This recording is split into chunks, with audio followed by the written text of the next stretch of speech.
There seems to be a lot of video game adaptations coming our way. Sony just announced a bunch not too long ago, like Gravity Rush, Days Gone, Ghost of Tsushima. I think the Minecraft movie was originally just like a joke or something, but somebody accidentally took it too seriously, and now we're getting Jack Black in it. Nintendo themselves just announced a live-action Zelda movie, which will be very interesting to see. But it got me thinking about more Nintendo movies, because I'm never satisfied with what I have. I always have to have more. I'm going to hell for gluttony. I'm sure Nintendo will start doing more movies based off the franchises, and hell, maybe even TV shows or comics. Remember when Mario was gonna have like a comic series?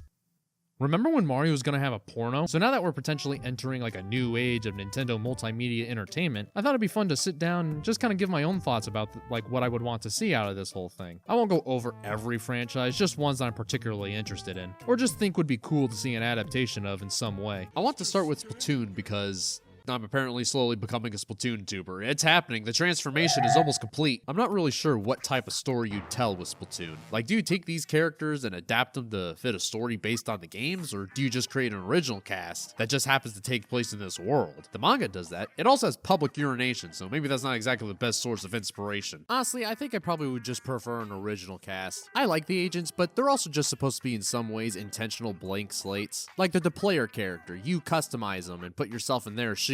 It also kind of means that every individual person has their own idea of how these guys should act, and those are just expectations you're never going to be able to fully satisfy. I'm not even sure a movie would be a good fit anyway. I think a TV show probably would be better. I mean, it's a massive world with different locations that kind of all have their own histories. You could use a show to better explore and expand upon that in deeper, more interesting ways. Now, the other question is, who would make it? The obvious answer would be, making an anime, someone from Japan, from an anime studio. But bear with me, I'm about to suggest an incredibly crack idea here. Mr. Warburton. If you don't know who that is, he's the creator of Codename Kids Next Door. That show had elements of agents and two sides opposing each other, and they're even numbered. That's not a superfluous comparison, it's integral. I think he'd fit really well. His Codename Kids Next Door had a story as well. It wasn't the best, I admit, but I'm sure with more planning from the beginning and help and guidance from the Splatoon team, this would be a really cool idea. I weirdly think that the comedy would kind of fit as well. Kids Next Door has always had great character interactions, which has also always been a very strong part of Splatoon's writing. Like the Squid Sisters and Marie telling Callie to kill herself, Marina being to voyeurism, Fry's potty mouth. I think it'd work. Kirby is interesting because it's already branched out a lot compared to many other Nintendo series. You have mangas, novels, he's got his own TV show, children's books, drama CDs, the works. That being said, when it comes to the television space, it would be nice to see a show that depicts the world of Kirby a little more accurately. The 2000 show is awesome, I love it, but it does kind of exist in its own little bubble compared to everything else. One of the big questions that one must ask here is,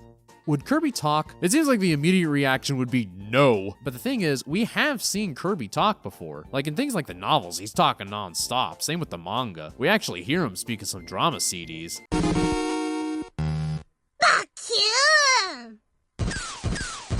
So if done well, I don't think it would actually be all that jarring. Now, what about the other aspects the show would have? The setting, the conflicts. How would the show be? I didn't think about it too hard. I only have this entire outline of what a beginning of a theoretical episode would look like. Initially, I was going to sit here and read it out loud to you all, but once I recorded it and listened back to it, I realized how dull it all sounded, because there's a lot of me just kind of describing how the shots will change from one another, which can be pretty boring to listen to, so I'm just gonna go ahead and leave a link to it in the description below. Kirby is another series I would love to see a movie with. I have no idea what storyline from Kirby you would adapt, if you even adapt one at all. You probably could tell an original story on the big screen with this guy, but if they did adapt the game, I would like to see them do Milky Way wishes, just so we could scar some children for life. Pikmin! I think that could make for a very interesting anything, really. It'd probably feel the most different out of any of these franchises. You could probably do like a cool live-action animated hybrid. All the scenery and settings is like actual real plants and stuff like that, while Olimar and the Pikmin would be animated. I think it would make for a very great atmospheric film. Very little dialogue aside from Olimar talking to himself every once in a while, or maybe we see him writing in his journal or something. I suppose if that's a little too risky, they could probably make a plot similar to Pikmin 3, where you have these travelers that come to a planet in search of something. You can still have the atmospheric elements with the wildlife and the Pikmin, while having more conventional character interactions and storytelling in there. you know,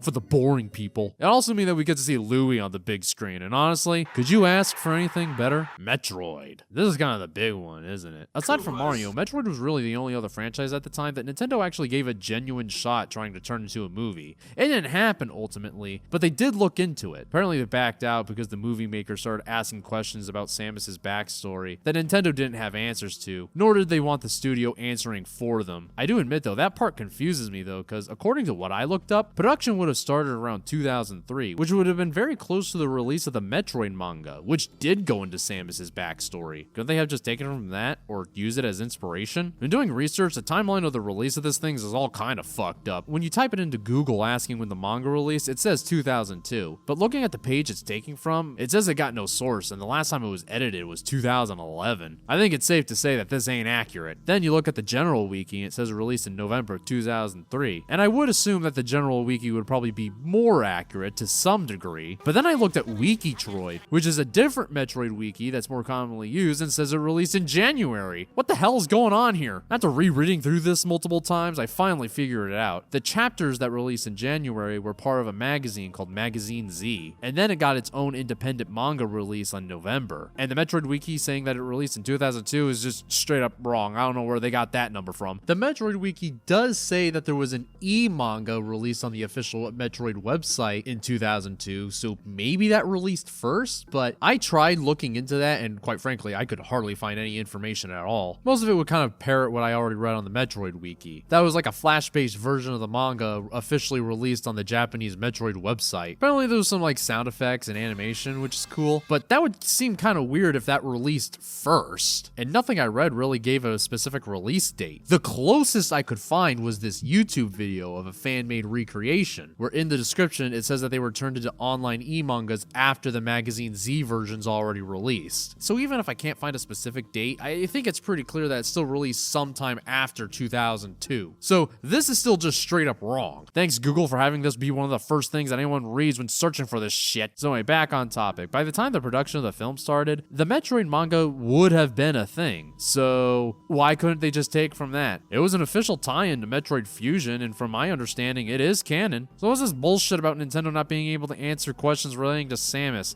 I smell something fishy going on here. Oh well, that was then. This is now. What about now? I know that Derek Bittner is trying to make his own movie with Samus for a while, kind of adapting the backstory from the manga. By the way, is Bittner his real name? Because it kind of sounds like a pun to me. Like Bit Nerd, since he talks about video games. Is he like an Ace Attorney character? I'm not sure how it would adapt Samus's backstory. Probably would tell some kind of truncated version of it, you know? There's only so much runtime in a film. I'd probably just make it where, like, we see her as a kid, the space pirates invade, and we see Ridley eat her parents right in front of her. I actually wouldn't really include the scene where she talks with Ridley trying to become his friend, because one, like I said, we probably gotta save time here, and two, I think you could do like a cool sort of twist for this, at least with general audiences. After everything, we can have Samus, as well as the audience, assume that Ridley is just some kind of crazy vicious animal that attacked, because that's what a giant space dragon does, of course. But later in the movie, we meet up with him again, and it's revealed that Ridley is actually very intelligent. He could talk, he could plan, he knows what he's doing when he attacks. I think it'd be so cool where you could take that moment from the manga where he's actively mocking Samus, causing her to break. I think it'd be an incredibly powerful moment. I don't really know what else to add here, so I think I'll just leave it at that. And then finally we get to Zelda. At this point, this is the only one that's been officially announced, and we don't know anything right now aside from the fact that it'll be live action. People were pretty upset about that announcement. They wanted it to be like a cool animation style, much like the games. Since the Zelda games do that a lot, change their styles between games quite drastically. Wind Waker's the obvious example, but then they went completely realistic with Twilight Princess, or at least as realistic as you could get with the Wii graphics. Hell, technically GameCube graphics. Then they tried to find a middle ground with Skyward Sword, and then you have like the cel-shaded style of Breath of the Wild,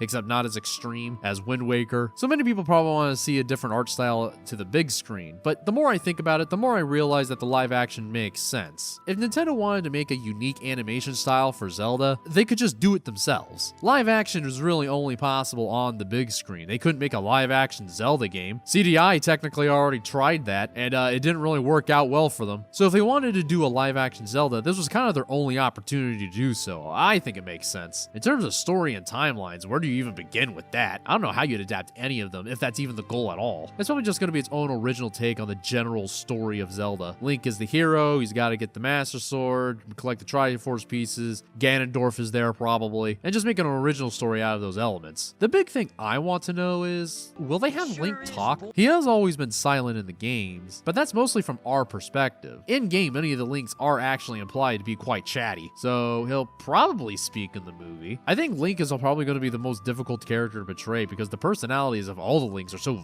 vastly different. They're so different that there's like a whole fan universe called like the Linked universe. And it's all the Links like hanging out with one another. It's really cool. You should check it out. Maybe they'll just do their own original take with him. Maybe he'll just be his own version. I think that's the best way to go about it. It'll be its own version, which seems obvious, but I mean more in the sense of this will be like any other Zelda game. It's just a movie this time. Its own set of characters and its own isolated bubble with its own way of telling this story, just like how any other Zelda game would go about it. And that's really all my ideas I have. Very small, bite-sized ideas. I could probably go deeper, but honestly, that's kind of hard to do with multiple series that I have to take a lot in terms of source material. The video would be 3 hours long if I did that. Just wanted to lay out my basic thoughts because, well, it's fun. Like talk with friends over a board game.